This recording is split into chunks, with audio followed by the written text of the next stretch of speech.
আসসালামু আলাইকুম সুপ্রিয় দর্শক, কেমন আছেন সবাই? আশা করছি ইনশাআল্লাহ সকলে ভালো আছেন। আজকের ভিডিওতে আমরা সার্বিয়া সম্পর্কিত বেশ কিছু গুরুত্বপূর্ণ ইনফরমেশন আপনাদেরকে দেব। বর্তমান সময়ে এখন সার্বিয়াতে ঢুকতে গেলে আপনাদের কেমন খরচ লাগতে পারে। 2023 সাল 24 সাল আমরা দেখলাম, 25 সালের প্রায় শেষের দিকে এই সময়টাতে আপনাদের কেমন খরচ লাগবে এই সার্বিয়াতে ঢুকতে গেলে। তো আপনাদের কেমন টাকা খরচ করে এই দেশটিতে যাওয়াটা উচিত হবে, আমরা সেই সব বিষয়গুলো নিয়ে কথা বলবো।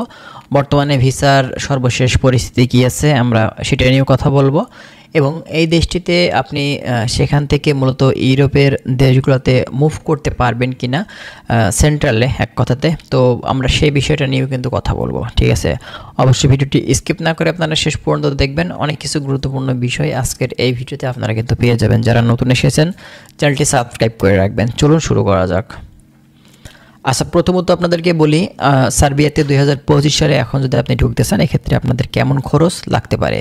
দেখেন, মূলত কথা হচ্ছে সার্বিয়া দেশটি ইউরোপের একটি বলকানের দেশ, নন সেনজেন কান্ট্রি। এই দেশটাতে আমরা বর্তমান সময় যতটুকু দেখতে পাচ্ছি বাংলাদেশ থেকে সবথেকে বেশি এজেন্সি কিন্তু এই দেশ নিয়ে কাজ করছে, এবং এই দেশের ভিসা সাকসেস, এই দেশের ভিসার রেশিও সেটা কিন্তু এখন বর্তমানে অনেক ভালো। তো এই দেশটাতে খরচ বর্তমান সময়ে আপনার এজেন্সিরা আসলে যেমন সাকসেস পাচ্ছে তেমনটা খরচও কিন্তু বেশি নিচ্ছে, ঠিক আছে? তো নন সেনজেন দেশগুলোর ভিতরে আপনার রোমানিয়া কিন্তু বর্তমানে সেনজেন হয়ে গেছে, তো রোমানিয়াতে কিন্তু প্রচুর বাংলাদেশি গেছে, ঠিক আছে? তারপর হচ্ছে সার্বিয়া, এই দুইটা দেশে কিন্তু বাংলাদেশি অনেক গেছে। তো বর্তমান সময়ে এখনও রোমানিয়ারও ভিসা হচ্ছে, সার্বিয়ারও ভিসা হচ্ছে। তো সার্বিয়ার ক্ষেত্রে আমরা 2023 সালে 24 সালে দেখেছি যে 5 থেকে 6 লক্ষ টাকা, 7 লক্ষ টাকা। বর্তমানে আমরা মানে 2025 সালের ফার্স্টের দিকেও কিন্তু 8 থেকে 9 লক্ষ টাকার ভিতরে হয়ে যাচ্ছিল।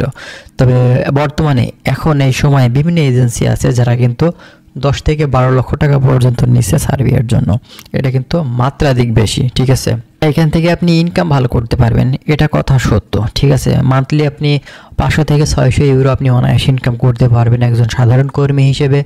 কিন্তু আপনার যে খরচটা আপনি করে যাচ্ছেন এটা কিন্তু হিসাব নিকাশ করতে গেলে অনেক বেশি। যেখানে দেখা যায় ভারত থেকে যেতে গেলে, নেপাল থেকে যেতে গেলে, শ্রীলঙ্কা থেকে যেতে গেলে, এইসব কান্ট্রিগুলো থেকে আপনার যদি কর্মী যেয়ে থাকে সেক্ষেত্রে খরচটা কিন্তু দেখা যায় 3 থেকে 4 লক্ষ টাকার ভিতরেই তাদের হয়ে যায় আমাদের বাংলাদেশি টাকাতে। কিন্তু আমাদের দেশ থেকে এত বেশি কেন? এর মূল কারণ হচ্ছে সিন্ডিকেট বা আমাদের এই এজেন্সিগুলো, এরা মূলত আসলে লাভ বেশি করে, সেজন্যই কিন্তু আমাদের এই খরচটা বহন করা লাগে।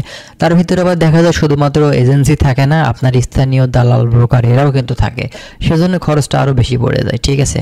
তো যারা যাচ্ছেন বুঝে শুনে সার্বিক দিক বিবেচনা করে যাবেন। যদি নিজের কোনো মাধ্যম থাকে সেক্ষেত্রে কিছুটা খরচ আপনি কিন্তু কমিয়ে আনতে পারবেন। কিন্তু বর্তমান সময়ে যদি আপনি 12-13 লক্ষ টাকা দিয়ে সার্বিয়াতে যেতে চান এটা মনে হয় খুবই বেশি হয় খরচটা, ঠিক আছে? তবে এখন ভাই যদি আপনার টাকা থাকে আপনি অবশ্যই যেতে পারেন। আপনার এখন হয়তো অনেকেই মনে করে যে আমার টাকা যতই লাগুক আমি ইউরোপে ঢুকবো, ঠিক আছে?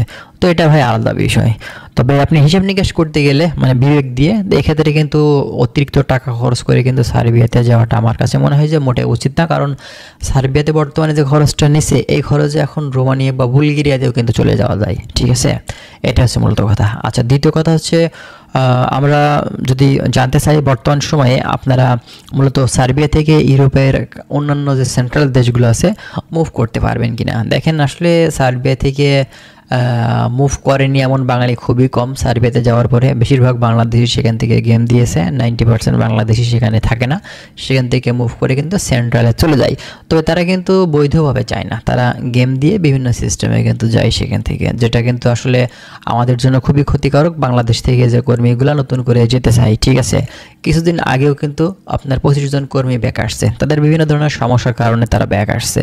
হ্যাঁ, তো কোম্পানি অনেক সময় রিসিভ করে না কেন? সেই সব কোম্পানিতে বিগত দিনগুলোতে বাংলাদেশি ছিল, সেখান থেকে খারাপ কার্যক্রম করছে, সেখান থেকে মুভ করছে, পালিয়ে গেছে। এইসব কারণেই তারা পারমিট ইস্যু করলেও কিন্তু পরবর্তীতে তারা আর কোনো রেসপন্স করবে না, এটা কিন্তু স্বাভাবিক ব্যাপার। তো আপনারা যারা যাচ্ছেন কোনো সময় আপনারা কিন্তু গেম দেওয়ার চিন্তা করবেন না। আপনারা বৈধভাবে যদি মনে করেন যে সেখান থেকে মুভ করবেন সেটাও কিন্তু অবশ্যই সেখান থেকে পারবেন। এবং এমন না যে সেখানে একদম ইনকাম কম, মান্থলি দেখা যাচ্ছে 60-70 হাজার টাকা ইনকাম করার কোনো ব্যাপার না আপনার আছে সার্বিয়া দেশটি থেকে, ঠিক আছে? তো যাই হোক, যারা যাচ্ছেন একটু বুঝে শুনে ভালো করে সার্বিক দিয়ে বিবেচনা করে যাবেন। আর দ্বিতীয় কথা হচ্ছে আপনার বর্তমান সর্বশেষ ভিসার আপডেট বলতে গেলে এখন পরিস্থিতি আগের তুলনায় কিন্তু অনেক ভালো। সার্বিয়ার ভিসার রেশিওটা কিন্তু বর্তমানে এখন পর্যন্ত অনেক ভালো, সাকসেস রেটটা বেশি আছে, বর্তমানে দ্রুত কার্যক্রম হচ্ছে। তবে এটাই মানে মোক্ষম সময় সার্বিয়াতে ঢোকার জন্য, কারণ শীত সম্পূর্ণ পড়ে গেলে কিন্তু ভিসার রেশিওটা আবারও কিন্তু কমে যাবে, কারণ ওই সময়টাতে কর্মী চাহিদা কিন্তু কম থাকে। ঠিক আছে, যাই হোক, যাই করবেন একটু বুঝে শুনে দ্রুত সময় একটা সিদ্ধান্ত নেবেন। ভালো থাকবেন, আল্লাহ হাফেজ।